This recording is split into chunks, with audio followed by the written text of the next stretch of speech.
Assalamualaikum warahmatullahi wabarakatuh.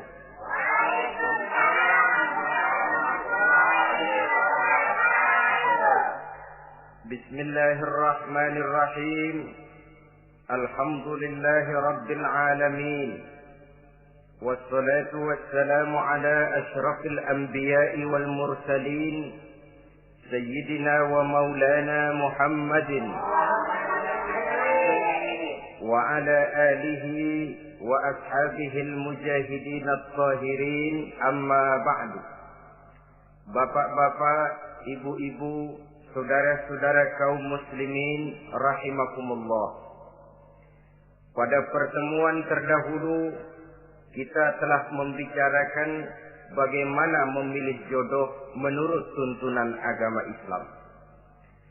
Maka pada pertemuan kali ini pembicaraan akan kita tingkatkan kepada bagaimana membina mahligai rumah tangga bahagia dengan menitik beratkan pembicaraan kepada kewajiban bersama baik sebagai suami maupun sebagai istri. Banyak rumah tangga bahagia tercapai apa yang menjadi cita-cita dan tujuan. Tetapi tidak jarang rumah tangga yang tenggelam sebelum sampai ke pantai yang akan dituju. Pada saat-saat perkenalan seseorang dalam usahanya mencari jodoh, dia merasa bahwa pasangannya itulah yang akan memberikan kebahagiaan kepadanya. Hari-hari di mana terjadi pertemuan selalu menjanjikan dan menyanyikan keindahan. Bahkan sehari tak bertemu rasa seminggu, seminggu tidak bertemu rasa sebulan, sebulan tidak ketemu pingsan. Tidak ada tanda-tanda sesuatu itu akan menjemukan. Namun setelah memasuki kehidupan bahtera berumah tangga, baru beberapa bulan saja atau baru beberapa tahun saja, semua impian tadi sirna dan musnah. Bahagia yang disangka, sengsara yang datang menimpa. Keindahan yang diharap, malah kemalangan yang tumbuh. Hal ini disebabkan orang tidak meresapi hikmah daripada kehidupan berumah tangga, tidak menyadari tanggung jawab dan kewajiban yang akan berbuntut tidak timbulnya saling pengertian, dan pada akhirnya tidak akan tumbuh ketenangan di dalam rumah tangga itu.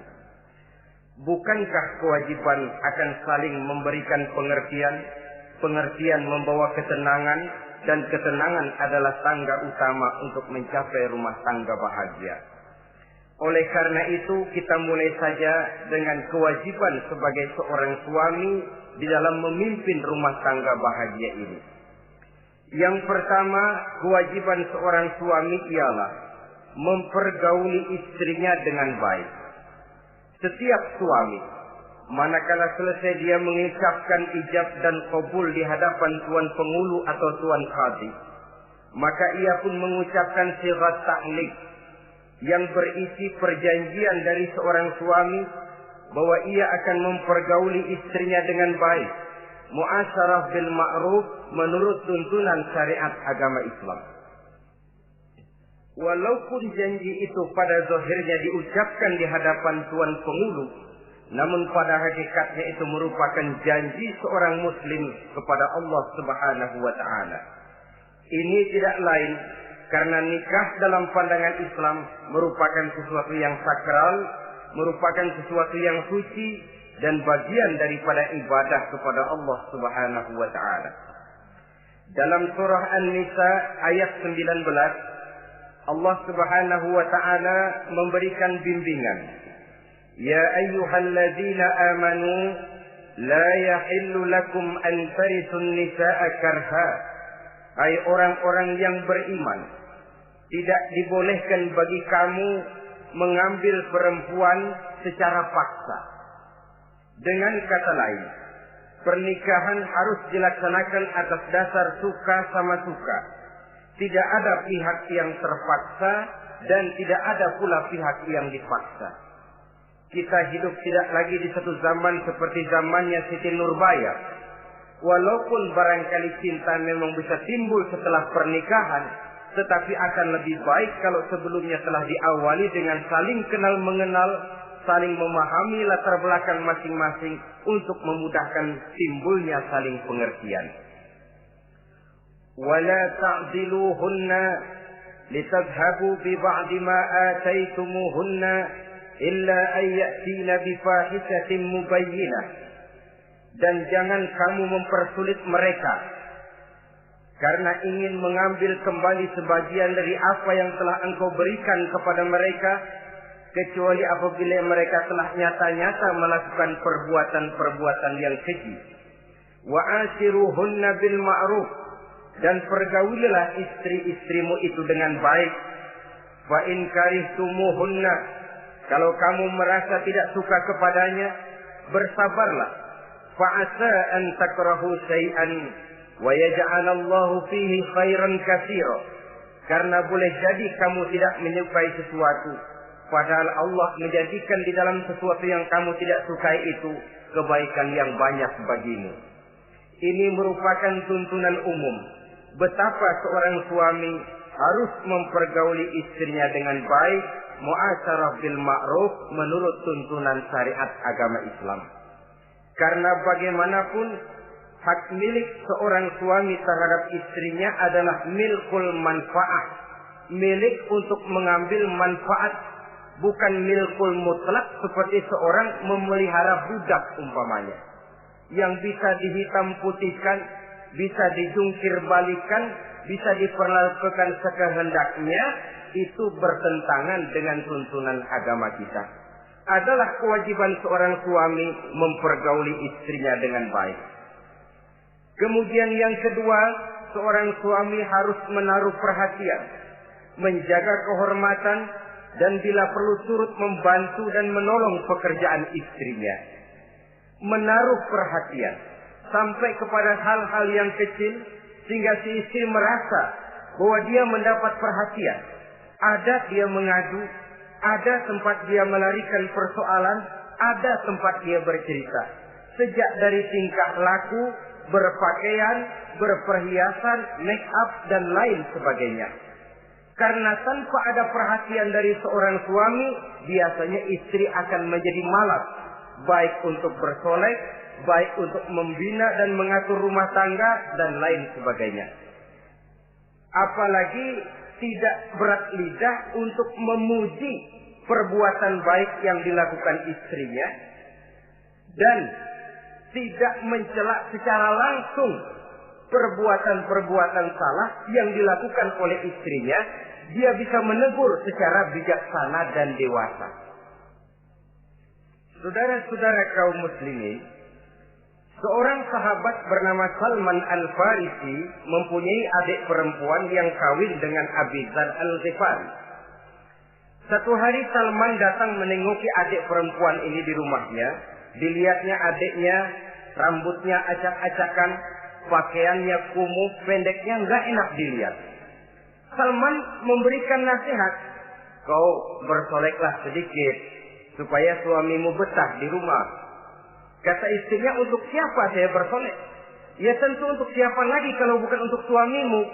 Kata adiknya, percuma saja, suami saya jarang di rumah. Kemana?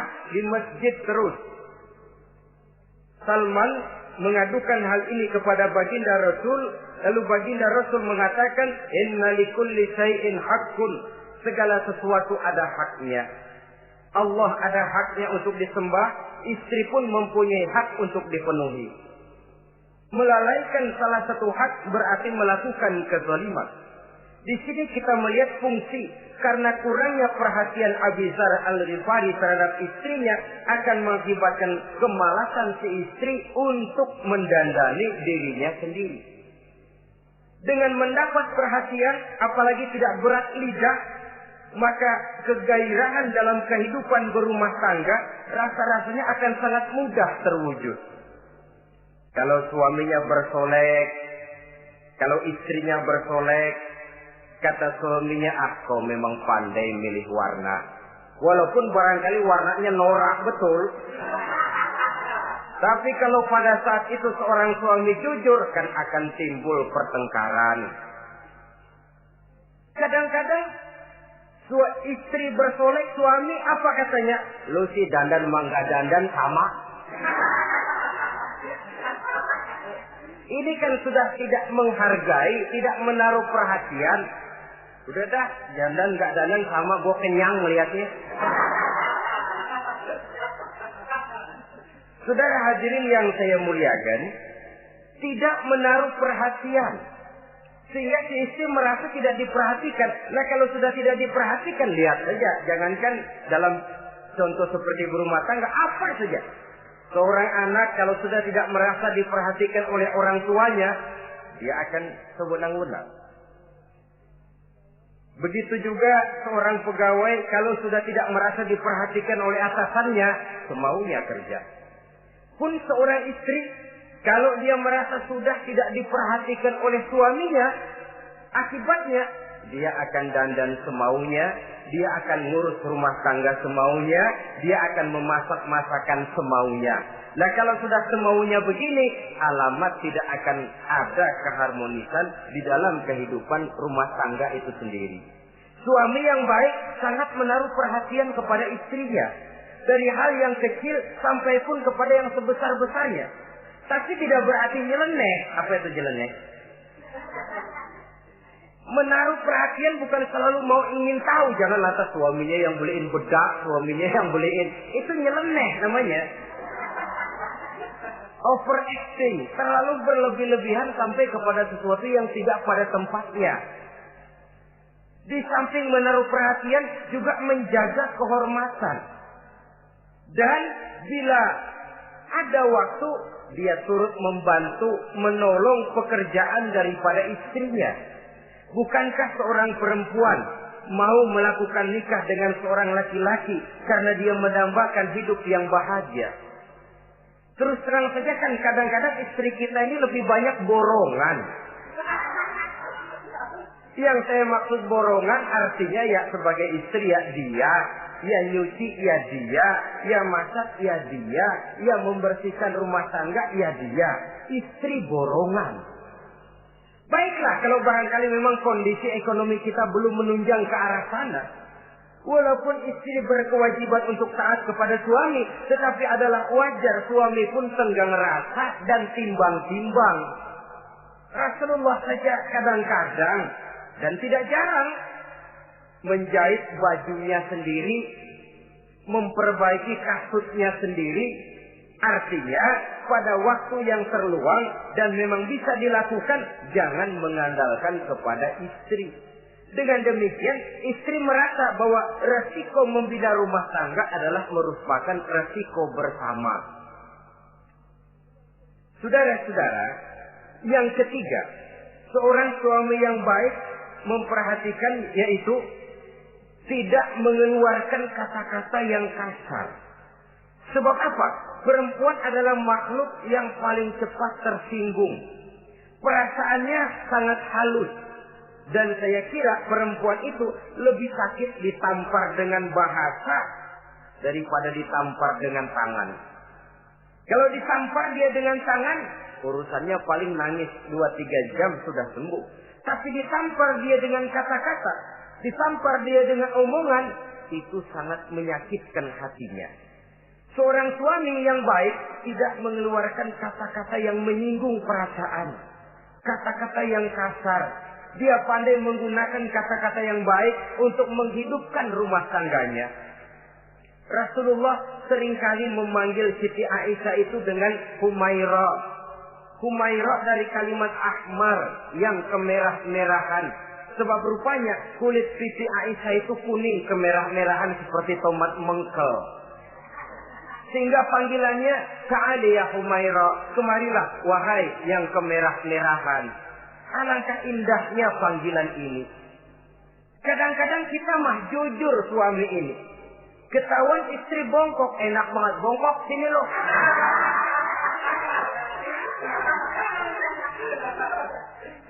Jujur tapi nyakitin. Saudara-saudara, kadang-kadang inilah ya, bahasa perbuatan sangat besar pengaruhnya dalam menciptakan keharmonisan di rumah tangga. Pacaran mah manggilnya yang, Mau kemana yang? Udah endah aja udah. Begitu berumah tangga masih indah kakanda. Punya anak satu, bapaknya anak-anak. Punya anak dua, bapak lo. Sudah 3 anaknya, bapak hilang eluh manggilnya. Panggilan ini mengalami pergeseran. Nah begitu juga suami. Ketika pacaran bukan main. Ketika baru melakukan akad nikah sedang honeymoon bulan madu, asik betul. Kemana-mana selalu bersama. Kondangan selalu bersama. Resepsi pergi bersama. Jalan bergandengan tangan. Istri sedikit terpeleset. Khawatir bukan main. Hati-hati yang.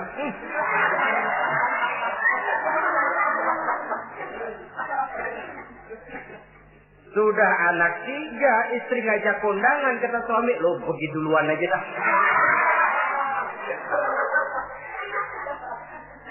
Pulang kondangan, istri laporan, bang saya kepleset. Emang lu mau mampus? Kejam betul. Hilang panggilan yang tadinya begitu mesra. Saudara hadirin yang saya muliakan, ini kata-kata. Kelihatannya kecil, sederhana, tapi sangat besar pengaruhnya dalam menciptakan rumah tangga yang bahagia ini. Oleh karena itu, soal isi hati kita, itu urusan gaib yang tahu cuma Allah. Orang lebih dahulu lihat penampilan, dan dari penampilan ini yang dinilai adalah kata-kata kita. Oleh karena itu, seorang suami yang baik, dia tidak mengeluarkan kata-kata yang menyinggung perasaan. Kalaupun dia marah betul, dia tidak mencaci maki secara langsung. Dia bisa menggunakan kata-kata kiasan. Maka agama memberikan tuntunan, kalau seorang suami marah, jangan memukul muka. Dan mukul pun bagian terakhir. Jangan jalan pertama. Kadang-kadang ada juga loh Pak, suami marah sama istri persis korambil gebugin maling. Aduh, gelebuk gak karuan.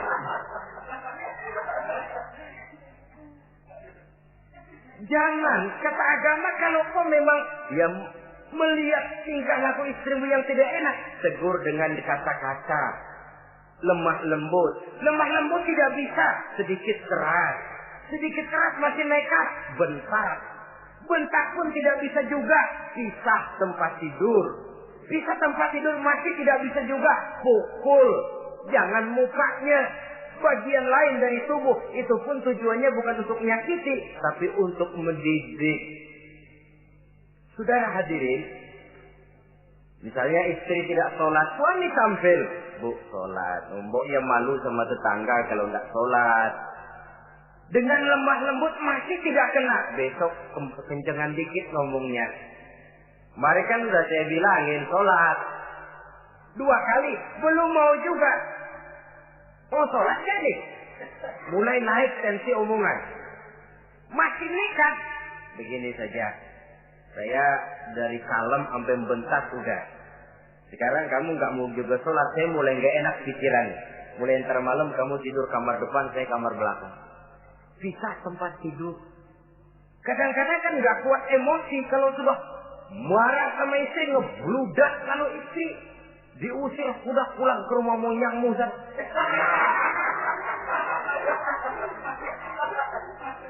Kata agama jangan, pisah tempat tidur saja. Sudah, kamu tidur kamar depan, saya kamar belakang. Pisah tempat tidur. Kenapa? Nanti malam kalau hujan turun, pikiran berubah, berasa perlu, tinggal pindah kamar. Secara psikologis, saudara-saudara. Jadi melalui processing. Oleh sebab itu, kata-kata sangat besar pengaruhnya di dalam membina kehidupan berumah tangga. Seorang suami yang baik tidak mengeluarkan kata-kata yang bisa menyinggung istrinya. Sebaliknya, istri pun demikian. Tidak mengeluarkan kata-kata yang bisa menyinggung perasaan suaminya. Sebab lebih dosa besar kata-kata suami istri yang menyinggung suaminya, walaupun sama dosanya ya. Tapi lebih besar ketersinggungan seorang suami ketimbang seorang istri itu. Namun agama memberikan tuntunan suami lebih dahulu yang diajarkan. Jangan mengeluarkan kata-kata yang bisa menyinggung perasaan. Baik itu menyangkut dandanan istri, caranya pakaian, caranya jalan, ataupun masakannya. Masakannya sekalipun tidak kita sukai, ya ndak usah. Misalnya sayur keasinan, begitu dicobain menteleng mata pelatat, melotot keasinan. Ndak usah lantas tolak pinggang, lu masak melotot ya. Ndak usah. Saudara hadirin yang saya muliakan, jadi itu dari segi masakan. Dari segi pakaian, umpamanya istri kita berpakaian tidak sesuai dengan tuntunan agama, cukup kita bisa berkata, pakaianmu sebenarnya bagus, motifnya, potongannya, kainnya, cuma mbok kok kelihatannya kok potongan badanmu kok kelihatan betul dengan terbungkus pakaian seperti itu. Alangkah lebih baiknya, nah dengan demikian istri nggak terlalu tersinggung daripada sudah dandan bagus-bagus. Lalu si suami ngobrol kata yang gak enak. Bagus lo kayak nangka dikerosorin.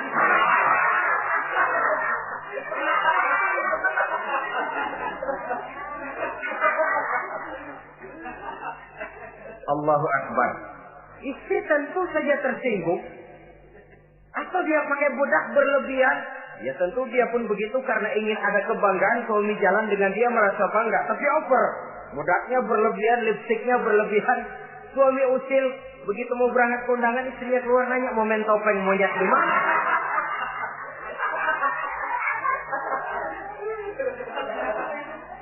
Tentu dia akan tersinggung karenanya.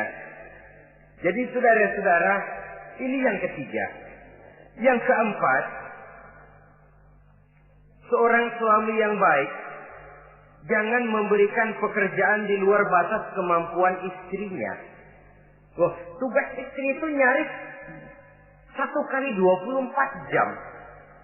Seorang suami, bagaimanapun payah dia bekerja, pulang dia bisa istirahat, tidur malam dia bisa tidur dengan nyenyak. Tapi seorang istri, apalagi dia punya anak kecil, bayi misalnya, itu nyaris jam kerjanya 1 kali 24 jam. Sejak bangun tidur sampai tidur lagi, bahkan tidurnya pun selalu diusik oleh anaknya. Anaknya kalem, bapaknya ngusik.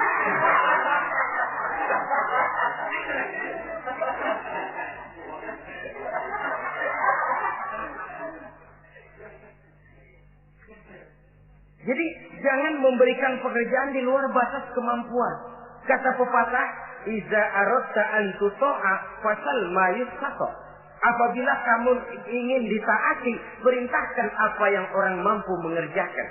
Jadi kalau kita memerintahkan seseorang untuk melaksanakan sesuatu yang dia jelas tidak mampu, itu artinya sama dengan kita tidak ingin ditaati oleh orang itu.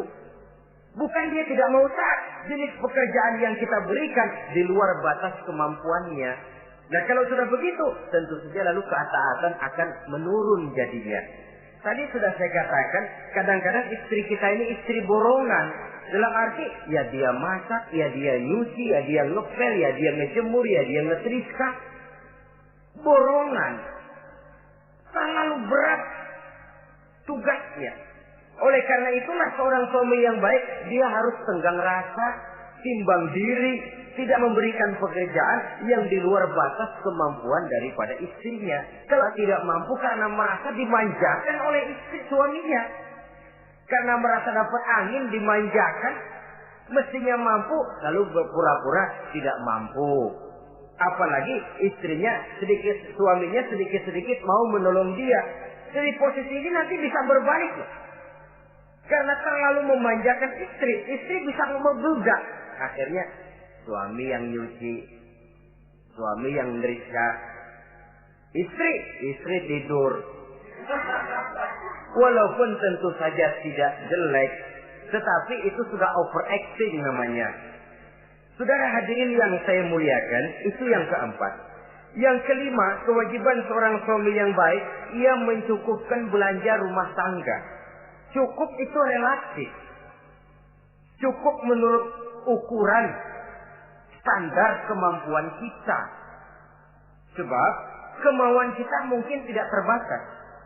Tapi kemampuan kita yang terbatas.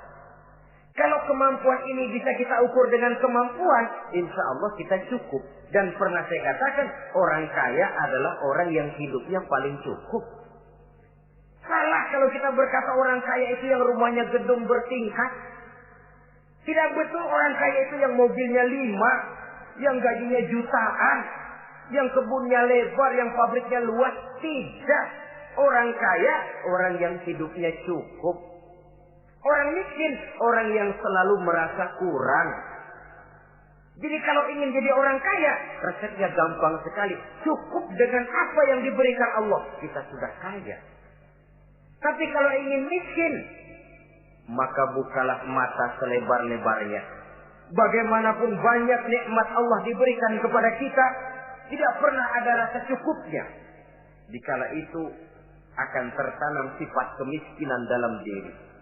Maka ukuran cukup ini yang relatif. Jadi kalau kita memang ekonomi menengah ke bawah, jangan ingin cukup seperti halnya ekonomi menengah ke atas. Nah, saudara-saudara, di samping belanja rumah tangga yang menyangkut makan, minum, pakaian dan sebagainya, bila ada kelebihan rezeki juga perhiasan untuk istri. Karena istri itu zinatul hayatid dunia, perhiasan hidup di dunia. Jangan lalu berat hati, kan suami yang peres keringat banting tulang pergi pagi pulang sore. Mestinya suami dulu dong cukupi pakaiannya. Betul, kelihatannya memang begitu, tapi jangan lupa istri kita bagian daripada hidup kita. Baik dia dilihat orang, baik kita disebut orang. Jelek dia dipandang orang, jelek juga kita disebut orang. Dia adalah bagian daripada kehidupan kita. Orang kan sering bilang tuh, Mpo Ano, kenapa? Gue gerah banget ngeliatnya. Emang kenapa? Emang kenapa dia? Ke pasar pakai kutang doang.